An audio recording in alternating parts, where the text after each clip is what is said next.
इस सेगमेंट में हम लोग डिस्कस करेंगे एक अनदर मोस्ट इंपॉर्टेंट टॉपिक का नाम है moment of inertia of a circular disc.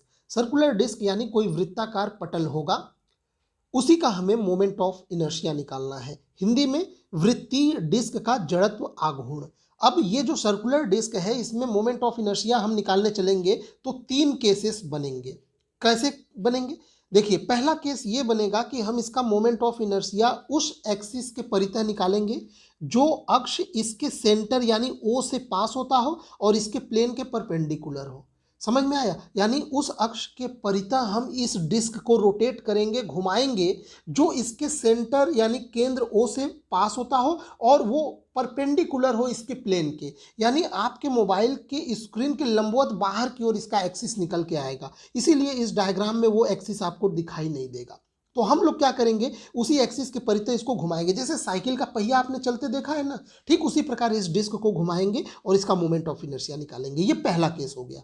दूसरा केस क्या होता है कि हम लोग इस वृत्ताकार पटल को यानी इस सर्कुलर डिस्क को हम लोग ये इसका जो डायामीटर है इसके परितः घुमाएंगे। ये डायामीटर आपको दिख रहा है, इसके परितः हम लोग इसको रोटेट करेंगे और चेक करेंगे कि इसका मोमेंट ऑफ इनर्शिया कितना निकल के आता है। ये दूसरा केस हो जाएगा।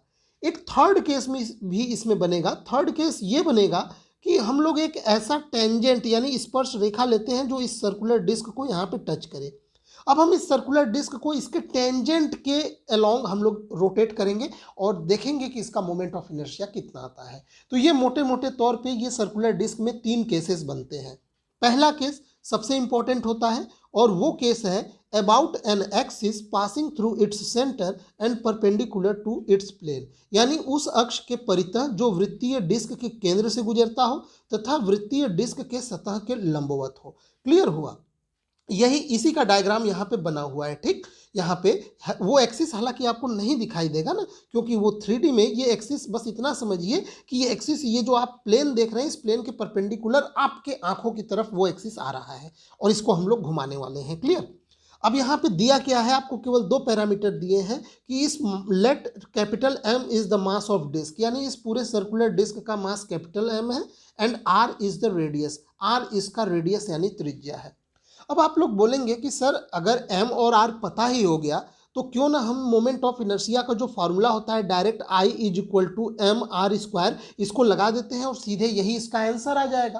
तो यहाँ पे ये गलत हो जाएगा। ठीक, एक चीज जानिए, ये जो फॉर्मूला होता है I equal to M R square, ये तब एप्लीकेबल होता है जब पूरा का पूरा मास किसी पॉइंट पे कंसंट्रेटेड हो, यानी ये पॉइंट मास बॉडी के लिए ये फॉर्मूला डायरेक्ट एप्लीकेबल होता है।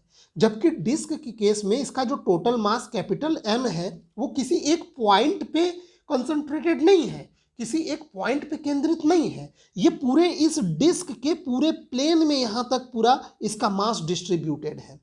तो ऐसे में आप ये फॉर्मूला डायरेक्ट नहीं लगा सकते। तो अब आपको ये फॉर्मूला लगाने के लिए क्या करना पड़ेगा, आपको कोई एक ऐसा जुगाड़ कह लीजिए करना पड़ेगा कि वो पॉइंट मास की तरह बिहेव करे। तो इसके लिए क्या किया जाता है कि इस डिस्क में एक छोटा सा हम लोग एलिमेंट्री एक सेगमेंट कट करते हैं।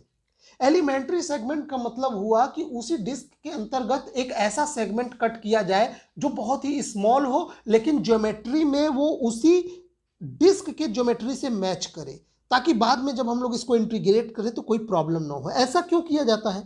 ऐसा इसलिए किया जाता है कि हम जब ये एक छोटा सा सेगमेंट एलिमेंट्री सेगमेंट कट करेंगे तो हम इस एलिमेंट्री सेगमेंट का moment of inertia direct I is equal to M R square वाले फॉर्मूले से निकालेंगे, फिर पूरे डिस्क के लिए हम लोग इंटीग्रेट कर देंगे। यहाँ पे ये फॉर्मूला एप्लीकेबल हो जाएगा क्योंकि ये एलिमेंट्री सेगमेंट इतना एलिमेंट्री होता है, इतना छोटा कट किया जाता है कि हम लोग इसके मास को, ध्यान रहे, इस एलिमेंट्री सेगमेंट के मास को हम लोग पॉइंट मास मान सकते हैं।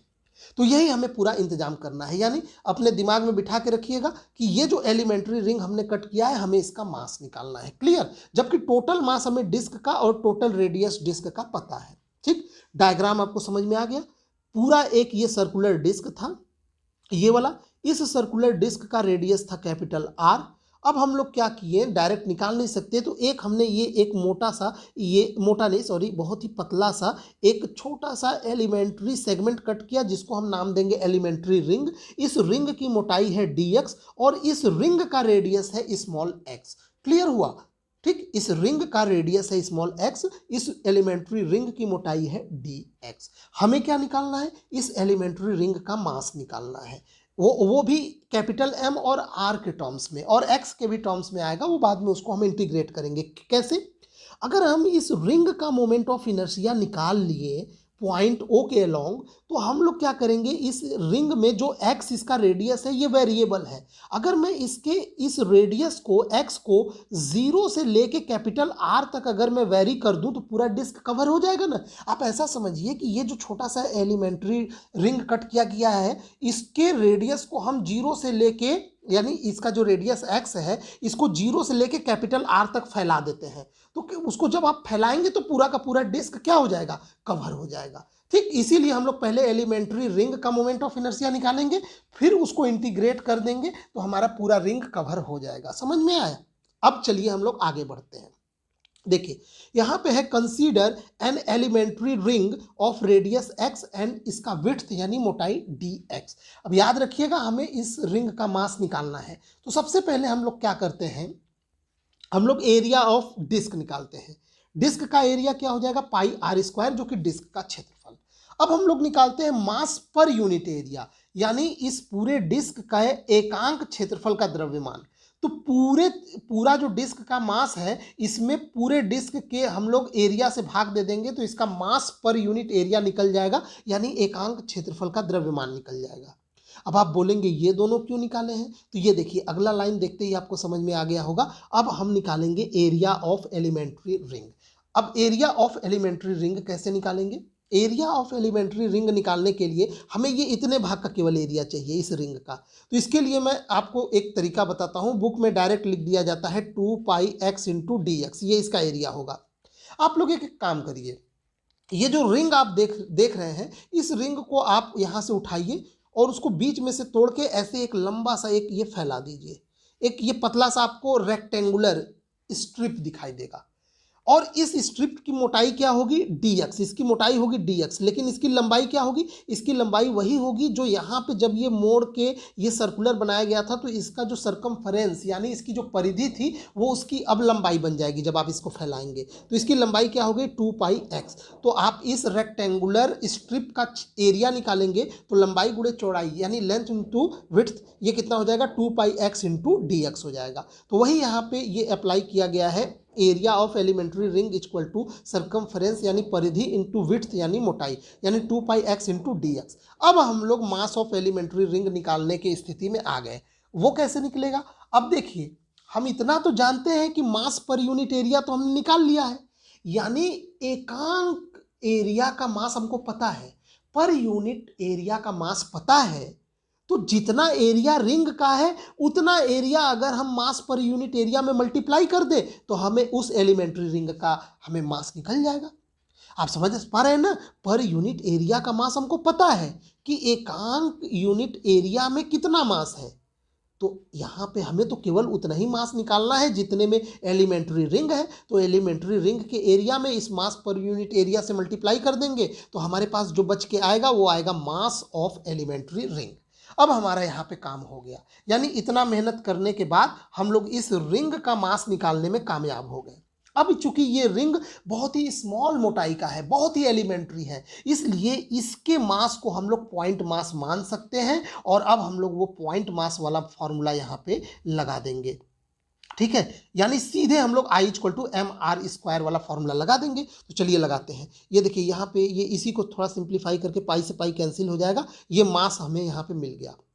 अब सुनिए, now the moment of inertia of elementary ring about an axis passing through centre O perpendicular to its plane. मतलब हम लोग डिस्क का निकालने से पहले हम लोग इस एलिमेंट्री रिंग का मोमेंट ऑफ इनर्शिया निकालने वाले हैं उसी एक्सिस के परितः जो एक्सिस O से पास होता है और इसके प्लेन के परपेंडिकुलर हो। तो क्या हो जाएगा m इंटू आर स्क्वायर। अब यहाँ पे r क्या होगा, ये x होगा, क्योंकि इस रिंग का रेडियस तो x है ना, तो m यानी इस रिंग का मास इंटू एक्स स्क्वायर, ये इसका मोमेंट ऑफ इनर्शिया हो जाएगा। तो ये रहा इस रिंग का मास इंटू एक्स स्क्वायर। समझ में आया? तो यहां से देखिए ये इतना ही ना निकाले थे रिंग का मास अभी और इंटू एक्स स्क्वायर, तो ये मोमेंट ऑफ इनर्शिया आया केवल और केवल रिंग का।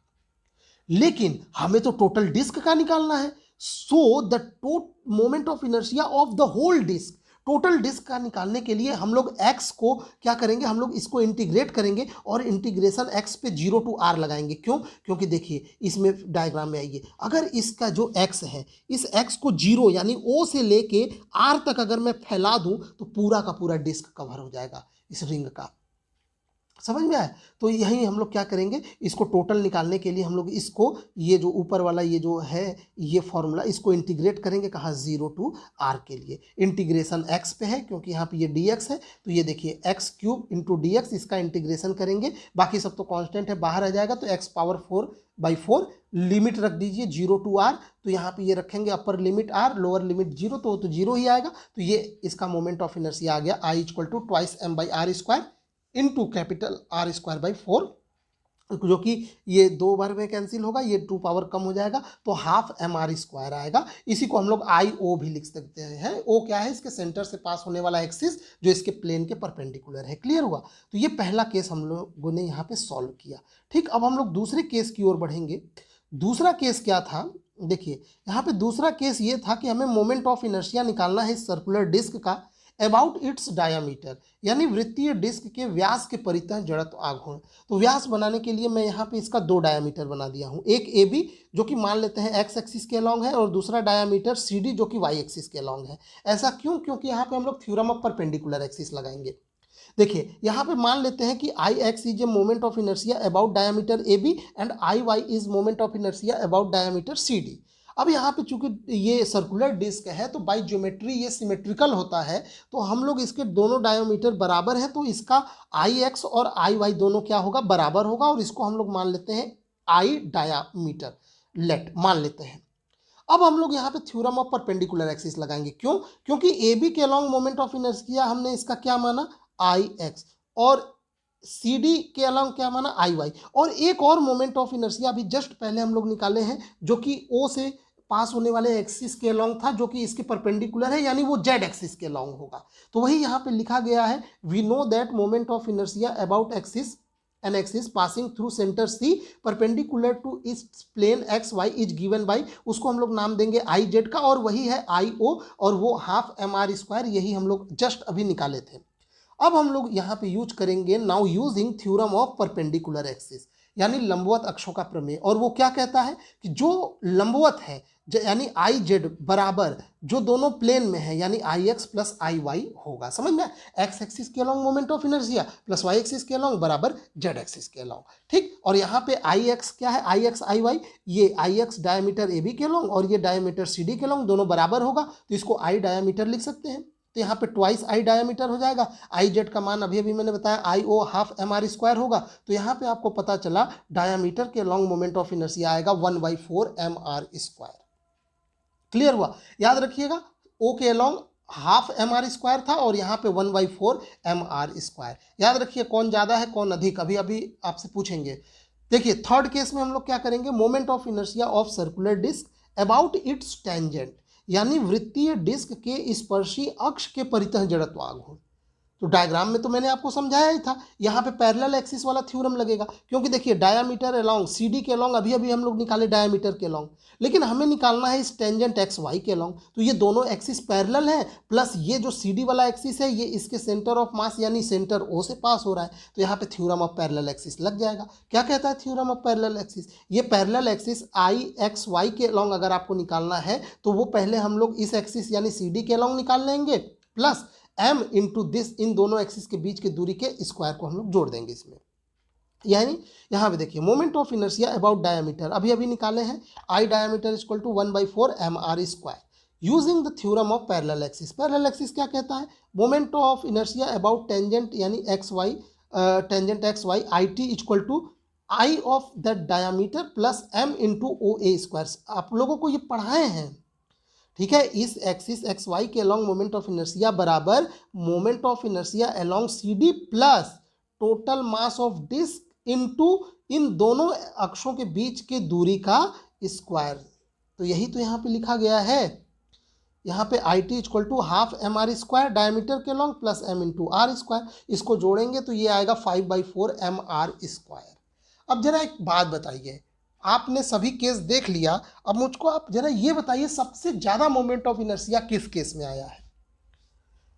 आप कंपेयर करेंगे तो आपको पता चलेगा कि ये टेंजेंट वाले केस में मोमेंट ऑफ इनर्शिया सबसे ज़्यादा आया है, और ओ ओ ओ एक्सिस के अलोंग जो उसके सेंटर से पास होता है उसे उसके अलोंग मिडिल में, और सबसे कम डायामीटर के अलोंग 1/4 mr², और ये 5/4, ये 1/2। इसका मतलब आप समझ रहे हैं, जैसे ये सर्कुलर डिस्क है, अब इसके सेंटर के अलोंग पास होने वाला जो एक्सिस है ओ, जो कि परपेंडिकुलर बाहर की ओर निकल रहा है, उसके अलोंग आप घुमाइए, फिर उसके बाद आप इसके डायामीटर के अलोंग घुमाइए, तो आप पाएंगे कि दोनों में जो ज्यादा मेहनत लग रहा है या जो ज्यादा हमें भार का अनुभव हो रहा है वो ओ वाले एक्सिस के अलोंग होगा। लेकिन अगर इसी को आप इसके टेंजेंट वाले एक्सिस के परितः इसको घुमाते हैं तो सबसे ज्यादा मेहनत आपको इस केस में करना पड़ेगा। इसमें आपको इसका जड़त्व आघूर्ण ज्यादा महसूस होगा। ये आप प्रैक्टिकली करके देख सकते हैं, ठीक है।